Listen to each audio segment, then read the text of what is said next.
Tonight on Electron News Channel, the channel that spins around the news.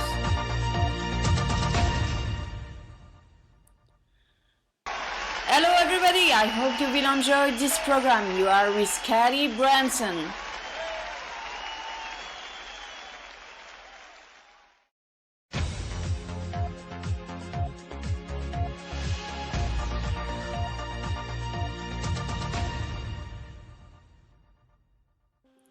The Challenger incident, probably the greatest disaster ever in the space industry, and the unveiling of questions until now answered by NASA, and raised by one of the greatest scientists of our era, Dr. Feynman, who passed away a few months ago. Today is the second anniversary of the catastrophe, and thus tonight's show will be dedicated to examine Feynman's character and his point of view on this very sensitive matter. Americans have always been great patriots. Very other few nations can claim such a fervor amongst their population when it comes to defend their flag, or even just the image of it. Therefore, it's without surprise that NASA, the National Space Exploration Company, has since 1969, and Neil Armstrong's steps on the moon remained a national pride and a constant argument for the most pretentious to boast about their self-proclaimed superiority over other countries. However, 2 years ago, a dramatic event spoiled NASA's great image as a national pride. During the launch of their latest space shuttle, Challenger, which was of course transmitted live on all of the televisions in the country, the vessel burst into flames and exploded, killing everyone aboard. A team of experts was put together to determine the causes of this tragic accident. Amongst this group of experts was Feynman, a genius and an passionate, open-minded man with a very outgoing and frank character, and an insatiable curiosity. He was therefore asked to figure out, along with other members of the team, what had gone wrong during the launch. Although he was a world-renowned scientist, it appears that NASA never included Feynman's reports on the event in the official documents provided by the Commission of Experts, as if what he had found out might be overwhelmingly compromising for the company. There was an increasing number of petitions to force the Spatial Institution to publish these documents, until they were finally forced to comply to the public pressure. Tonight on the show we have a very special guest. Ladies and gentlemen, I present to you one of our country's greatest heroes, Neil Armstrong.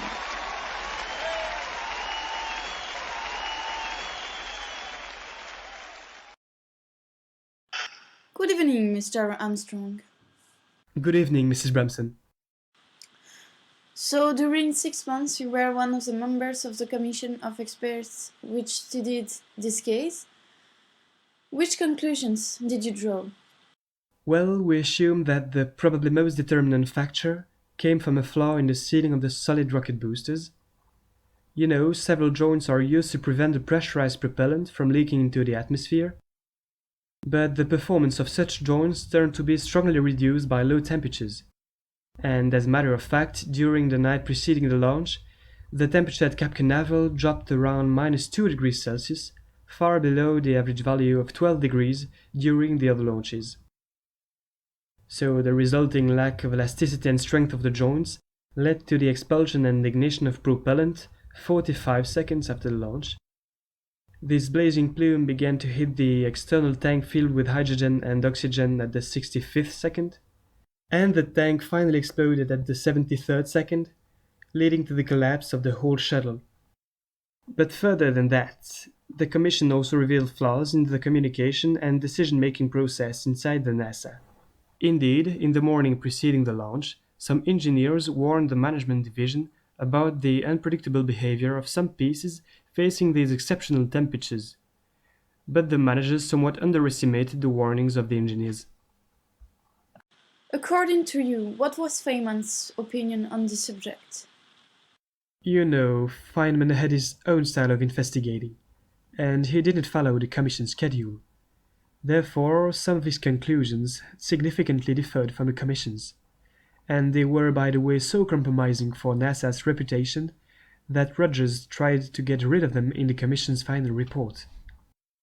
His own investigations revealed a gap between NASA engineers and managers that was far more worrying than claimed by the official report of the Commission. His interviews of NASA's managers showed serious misunderstandings of basic concepts such as safety factors, which led to a broad underestimation of failure risk. While engineers thought the failure rate for this launch was about 1 in 100, managers claimed it was 1,000 times lower. Such a low rate seemed totally risible for Feynman because it meant that NASA could launch a shuttle every day for 300 years without any failure. His investigations also revealed that engineers had raised some serious doubts about the joints before the accident, but communication failures made these concerns fall into oblivion. He also noticed that this kind of failure had already happened several times during NASA's history. So, to make it short, Feynman thought that, for whatever the purpose, NASA's managers often exaggerate the reliability of its products to the point of fantasy. He wanted NASA's cult of security to finally break to an end. Thank you very much, Mr. Neil Armstrong. Tonight on stage, I introduce to you Hans Bethe, renowned physicist, a former colleague of Feynman during the Manhattan Project for the development of the atomic bomb, who also worked with him at Cornell University.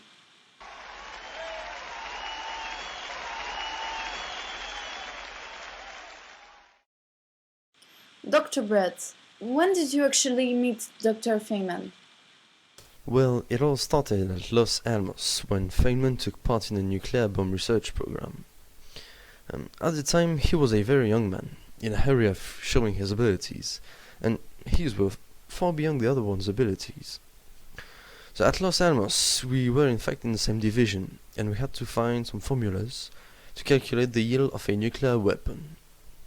So we soon became good friends, and remained so even after the war. As he was a genius, I was always urged to work hard. Yes, Richard was a genius and a hard worker. Trying to follow his thoughts and his reasoning was sometimes the best thing that could give you headaches, and even for some other great scientists working with us.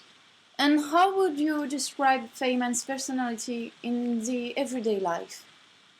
Well, he was the best example of what we can call a passionate genius, as he understood things and situations at such a speed that has always impressed me.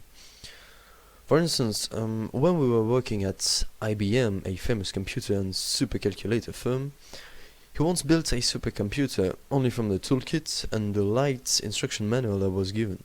But those machines were usually built by highly specialized mechanics. So this is how he was in everyday life, quick and efficient. But as he had those impressive skills, he sometimes was a bit pretentious and narcissistic. Best example I have took place when he was proposed to take part in the Roger Commission, which Mr. Armstrong told us about. As he didn't know whether he should take part in the commission or not, his wife used his narcissism to convince him, and so she just said, "Okay, if you don't take part in it, you will study and solve the problem anyway, but on your own, so you'd better solve the problem with this commission." And in fact, this convinced him to take part in the commission.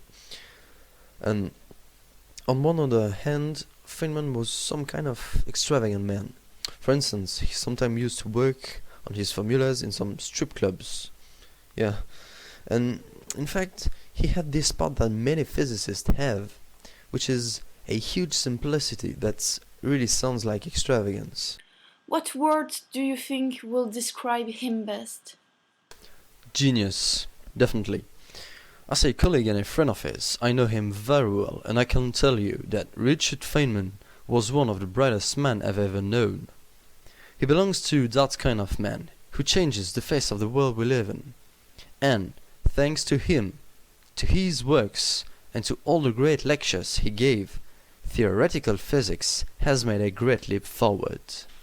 It therefore most certainly appears that Feynman was indeed a genius and visionary man we dearly miss and whose opinion was capital in the solving of the Challenger disaster. Thank you very much, Mr. Armstrong and Dr. Beth, for joining us tonight on stage, and thank you all for watching this show. This is Carly Bramson for Electronic Channel, the channel that spins around the news.